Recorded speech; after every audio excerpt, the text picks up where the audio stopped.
Let's take a look at example number 2. We got another double triangle problem here. Um, Here it goes. From the top of 100-foot tall Altgeld Hall, a man observes a car moving toward the building.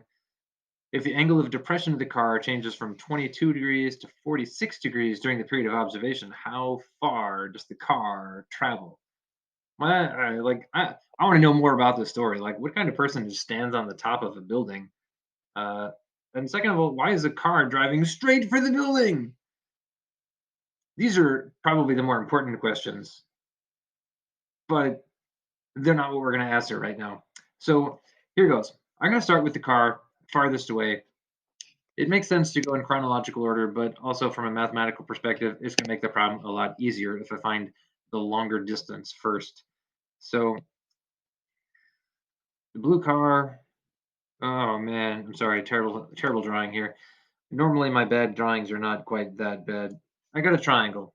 Okay, so 22-degree angle of depression. That's measured from the horizontal down, down 22 degrees. It is not 22 degrees from the building out to the car. It's 22 degrees from the horizon down to the car. Similarly, from the car up to the guy on the top of the building will be 22 degrees. I know that the building is 100 feet tall. That's the opposite side. Crazy looking peas over there. And the way the diagram is laid out, it uses two separate variables on the bottom, x for part of it and d for part of it, which is totally a doable thing, but I find it far easier if we just do this whole distance down here all in one measurement. Okay, so I'm going to call that whole ground distance x instead of breaking x and d into little pieces. So x is that whole thing from the blue car to the point where it crashes into the base of the building. Hopefully that never happens. Okay, well, that is the adjacent side. Okay, so if I'm looking for a trig ratio, I know that I could use tangent. Tangent has the opposite and adjacent sides. But from previous experience, I know maybe cotangent will be the better choice because that also uses opposite and adjacent. So I'm going to take a leap of faith. No pun intended for the guy on the top of the building. Cotangent of 22 degrees. Cotangent is adjacent over opposite. So the adjacent is unknown. That is my side x. The opposite side is 100. Looks like I chose wisely. So I want the variable on the numerator, and that's what cotangent has given me. Next, I'm going to evaluate cotangent of 22 degrees. 22. And just for clarity, I'm going to hit the cotangent button here so I know cotangent of 22 degrees is 2.48.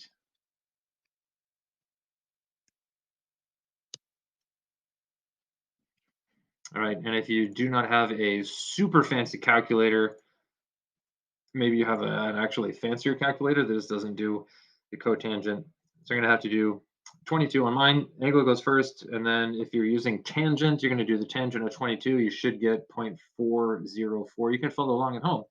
Once you've got that number, then we're going to move down to the reciprocal, which on my calculator is 1 over x. Yours may be x to the power of -1. Hit the reciprocal, and there it is, that same number, 2.475. I'm going to round it to 2.48. All right, the next step is to solve for x. This one I might just do in my noggin. So I'm going to multiply both sides by 100, which means x is going to be 248 feet. Okay, there's the blue distance. I'm going to call that x. That is the whole distance from the blue car all the way across the ground to the base of the building, where hopefully it will come to a screeching halt just short of hitting the building.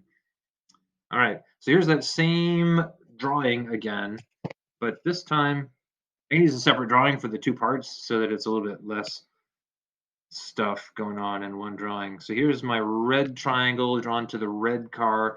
That 46 degrees is measured from the horizontal down to the car, not from the building up. So the driver of the car would have to look at a 46-degree angle up to see the guy spying on him from the top of the building. And just a crazy guess here, I'm pretty sure that cotangent is going to work best. Cotangent is adjacent over opposite. Sorry, labeling one thing and saying a different word, that's hard. So 100 is the opposite.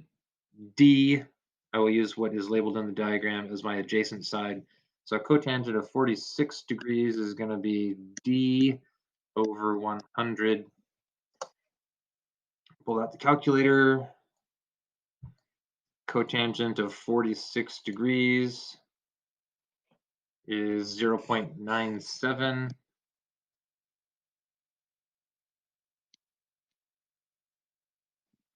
And just so we can see what that looks like with the reciprocal button, 46. And then if I do tangent first, I get 1.0355. Reciprocal, 0.965. Okay, so I'm going to round it to 0.97. And then my last step is to do the algebra. I'm going to multiply by 100. Again, I can do that in my head because 100s are not so hard. So this one is going to be 97 feet.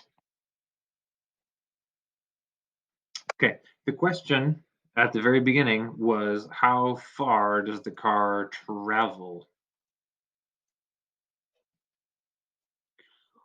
Right there. And to find that, I can subtract the blue distance, 248 feet, subtract the red distance, which was 97 feet. Memory shortage, what? 248. Well, I don't want a crayon. Oh, why am I writing in crayon? Oh my gosh. All right, let's get a different color crayon. Minus 97. Who does math in crayon? Oh my gosh. Subtract. Okay. 248 minus 97 is 151 feet. Wow.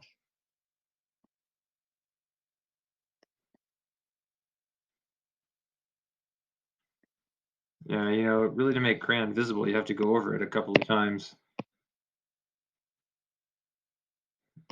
Wow. Okay, never, ever, ever, ever do your pre-calculus in crayon. Can't believe I stuck with this crayon instead of just changing my pen type. It's going to make the video like 1,000 times longer. Okay, 151 feet. There, you can't ever read anything that people write in crayon. Okay, bonus question. If it takes the car 4 seconds to do that from when the guy on the roof sees it at the blue spot and it travels to where it is at the red spot, what is its speed? Okay, no more crayons. You guys remember this thing? Mr. Matthews' magical monument of motion, or we called it something like that, right? So if I'm going to find speed,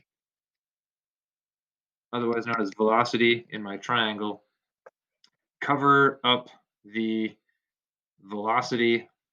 That's the thing I don't know. It's the unknown. How am I going to cover that up? I'm just going to go like this.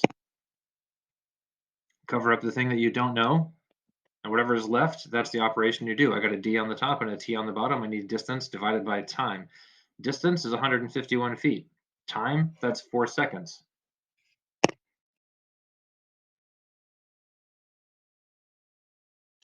Velocity is 151 feet divided by 4 seconds, giving me an answer of 151 divided by 4 is 37.75 feet per second.